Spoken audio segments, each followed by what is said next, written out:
Olá, pessoal. Vídeo mensal de acompanhamento do BRZP, o FIPE para investidor qualificado que investe lá no Porto de Itapoá.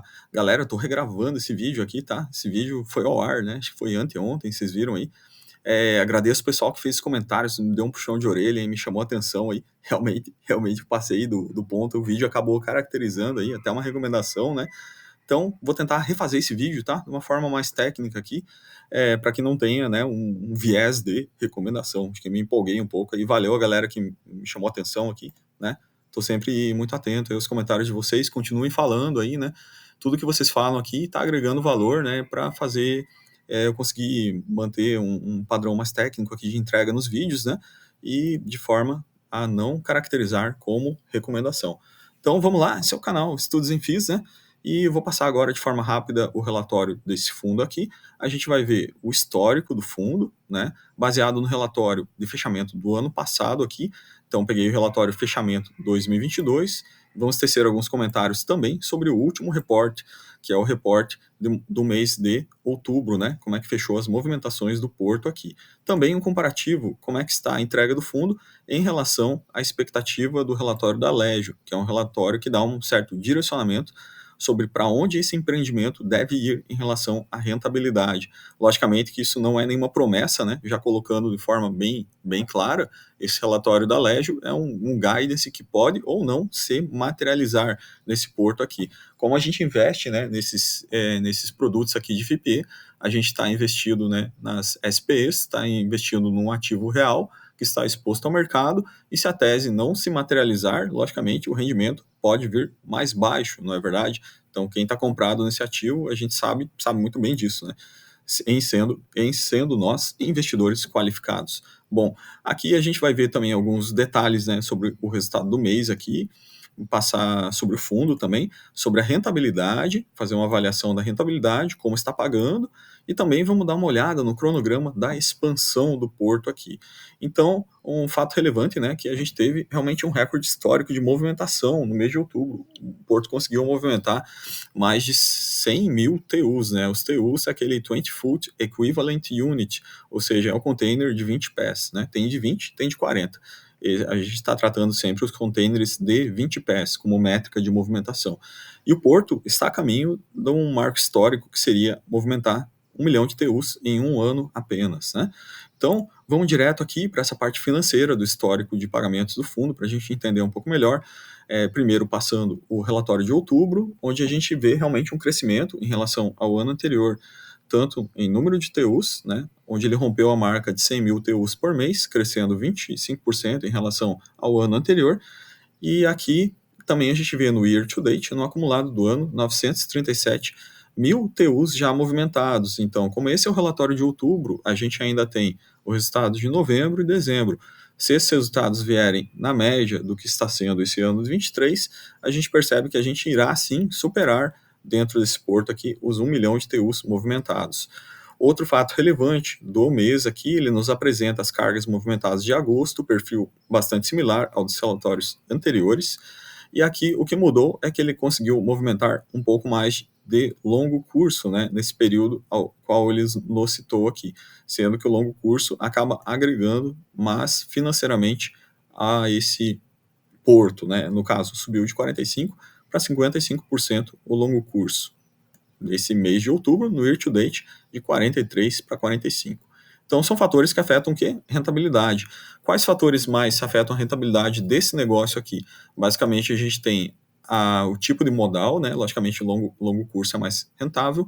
A gente tem o número de TUs movimentados, que é o carro-chefe, né? Que agrega valor. E tem a questão do ticket médio, das operações que o fundo faz, que a gente vai ver mais adiante quais são as operações, né? Que ele faz, que permitem a esse fundo gerar a receita dele. Bom, dito isso, né, a gente pode acompanhar aqui a evolução dele desde 2011, né, como é que ele está crescendo em nível de movimentação de TUs. E a gente percebe realmente uma evolução bem interessante. 2022 fechou com 951 mil TUs e está se caminhando esse ano, se a gente fizer uma regra de 3 bastante rápida, né, ele deve sim fechar acima de 1 milhão de TUs. Fiz uma regrinha bem básica aqui, isso aqui é uma projeção, tá? Nenhuma expectativa de nada, é uma regrinha muito básica, onde ele fecharia em acima de 1 milhão e 100 de TUs, né? Isso faria o quê? Faria a receita líquida total do porto aumentar, né? Inclusive em relação ao ano anterior, que ela foi de 546 milhões de reais, o que representa, né, uns 58% de receita líquida. E aqui a margem EBITDA dele, 316 milhões. Então, esses são fatores que podem sim estar aumentando a rentabilidade do fundo nesse ano 2023, que daqui a pouquinho já estamos fechando o ano, né? Bom, lucro líquido, a gente percebe esse crescimento consistente nos últimos anos aqui, no pós-pandemia, né? A gente percebe, inclusive, que teve um aumento mais substancial ainda. Ano 2022, ele conseguiu fechar com uma margem líquida de 30%, uma margem bem interessante, né? E aqui o lucro líquido nominal, 161 milhões, né? Esse fundo ele tem que pagar a dívida, né? É um fundo fortemente alavancado, né? Ele tem uma dívida líquida ainda presente nesse ano passado aqui de 380 milhões de reais, aos quais ele vem pagando, né? Então ele vem amortizando essa dívida aqui. Atualmente ele está com um fator dívida líquida EBITDA de 1,2, né? Uma relação, essa relação considerada saudável aí na administração em até 4, um fator numeral de 4, então ele está atualmente com 1,2. Então o fundo, ele gera essa receita aqui, ele paga a dívida dele e ele vai distribuindo também para os cotistas esses ganhos em forma de dividendos, né? Bom, como é que foi isso em comparação ao relatório da Legio, que seria o relatório que o fundo utiliza para dar um certo guidance de como é que ele está indo na projeção de crescimento dele? Esse relatório da Legio, ele consta no IPO do fundo, né? Ele consta com bastante detalhe como é que ele foi construído, quais foram as premissas, né? E lembrando que essas premissas podem ou não se materializar ano a ano, por isso que é importante o nosso acompanhamento mensal, né?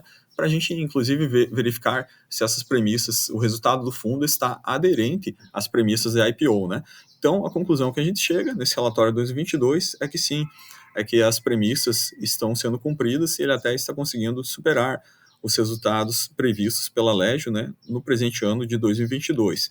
2023 também eu dei uma olhada nos resultados e sim, ele está bem próximo, né? Só vai sair o comparativo ano que vem, mas basicamente ele está se encaminhando para superar a expectativa da previsão da modelagem de caixa feita pela Legio, beleza? Logicamente, relembrando aqui, a modelagem de caixa pela Legio não é nenhuma garantia de rentabilidade futura, né? O que eu estou dizendo aqui é que até o presente momento está se confirmando, né, essa modelagem de caixa ao qual a Legio fez, né, até o ano aí de 2023. Tem o fator impostos aqui, que ele acabou sendo favorecido por uma decisão no ano passado, o qual realmente deve diminuir, né, porque ele vai ter uma recuperação judicial, né, de um montante que foi pago ano passado aqui, a maior, ok? Essa recuperação deve cair durante esse ano de 2023. Bom, para quem não conhece o fundo, né, esse porto aqui é um porto bem interessante. Lá, se você visita o site, você tem aqui a região do porto, a área de expansão, do qual ele está trabalhando aqui para aumentar a área de pátio dele. Ele tem um calado natural muito interessante, permite a atracagem de barcos de grande porte, recebe 2 barcos simultâneos ao mesmo tempo, né? E aqui o canal de acesso dele, realmente muito bacana. Ele é um portainer, né, bastante eficiente.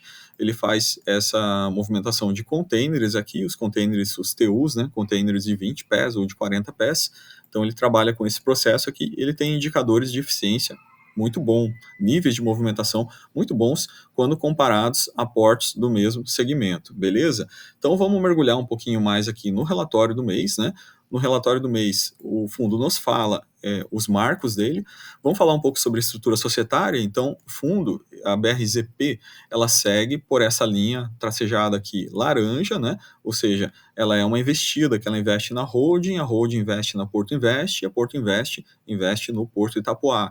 Quando a gente faz essa conta aqui, a gente chega a uma participação indireta de 22,9% no Porto de Itapoá, na Itapoá Terminais Portuários. Qual que é o outro investidor aqui? A Maersk, do outro lado, ela entra com 30%. E lembrando que a Maersk, né, é um dos maiores, se não o maior player a nível mundial nesse quesito aí de movimentação de containers, beleza? Destaques do mês, a gente já falou aqui um recorde que ele alcançou, do número de TUs movimentados, 106 mil. Ele fala que ele está a caminho dessa marca de 1 milhão aí, o que vai colocar o Porto num patamar de bastante destaque em relação a outros terminais no Brasil e no mundo, né? Esse é outro ponto. Ele relata aqui que realmente o crescimento está sendo bastante positivo, né? O mix de cargas também, que ele está crescendo, né? As movimentações de longo curso, né? Basicamente, todos os fatores aqui que afetam positivamente o resultado, né? Que devem afetar positivamente o resultado.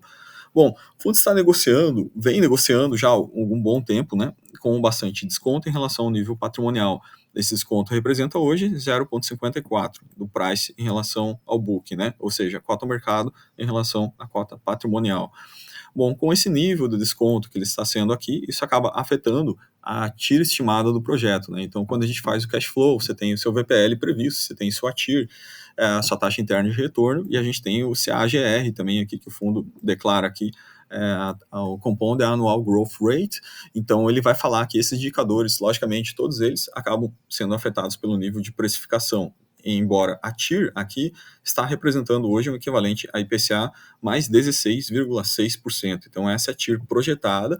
Relembrando, pessoal, que isso não é nenhum guidance, não é recomendação de compra, não é nada disso, né?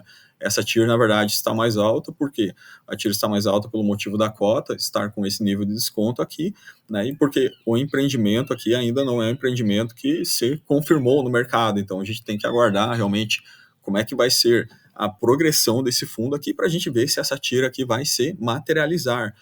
O que a gente tem hoje é dividend yield, tá? Eu vou passar aqui a tabelinha para vocês de quanto o fundo está entregando de dividend yield anual.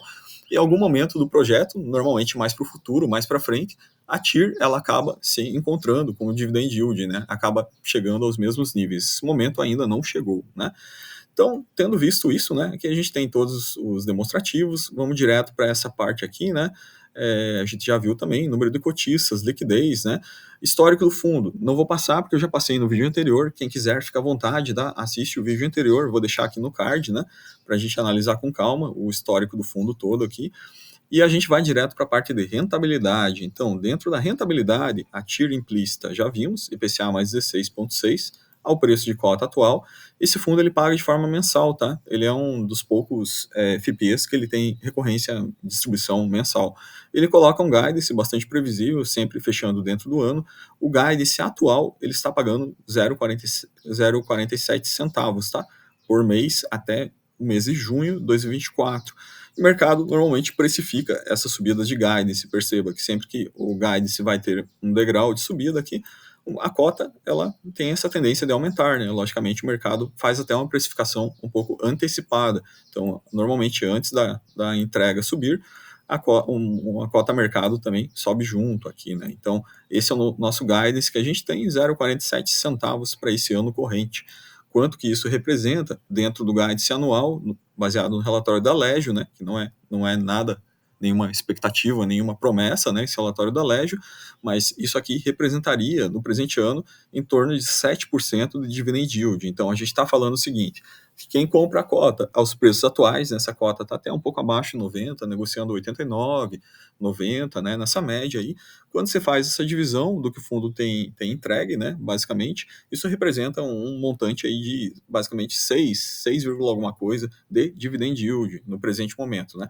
Pela progressão do relatório da Legio, o nível de pagamento deve aumentar se a movimentação do terminal, logicamente, cumprir o guidance, ou seja, se o número de containers movimentados aumentar, se o resultado da expansão for positivo, né, se o ticket médio subir, se todos os fatores econômicos ajudarem o fundo a performar, aí então teria a entrega do que prevê no relatório da Legio. Se essa entrega se materializar, isso vai se converter em uma subida crescente de dividendos, né, para o próximo ano, 7%, depois 2025, 26, 8%, e aí na sequência, o crescimento mais forte para essa faixa final do fundo aqui, porque também parte da dívida já estará sendo amortizada, né, com maior intensidade. Então, basicamente, o rendimento sobe nessa curva final aqui, porque a dívida já estará em valores menores. Isso representa um CAGR de 19,8% ao ano. Logicamente, isso tudo é o preço da cota atual, né? Se a cota subir, esse dividend yield percebido cai, né? E a tira implícita do projeto, os preços atuais, já vimos, né? IPCA mais 16,6. Então, isso é o que a gente tem do fundo até o presente momento aqui, tá? Com relação à expansão, está indo bem dentro do cronograma. Aqui tem algumas fotos recentes da expansão no relatório, né? Essa expansão também vai prover uma maior capacidade de movimentação ao fundo, né? Ao qual tem um nominal de 1.200.000 TUs, né? Hoje deve fechar esse ano acima de 1.100.000, né? E com a expansão ele vai aumentar ainda mais esse número aí.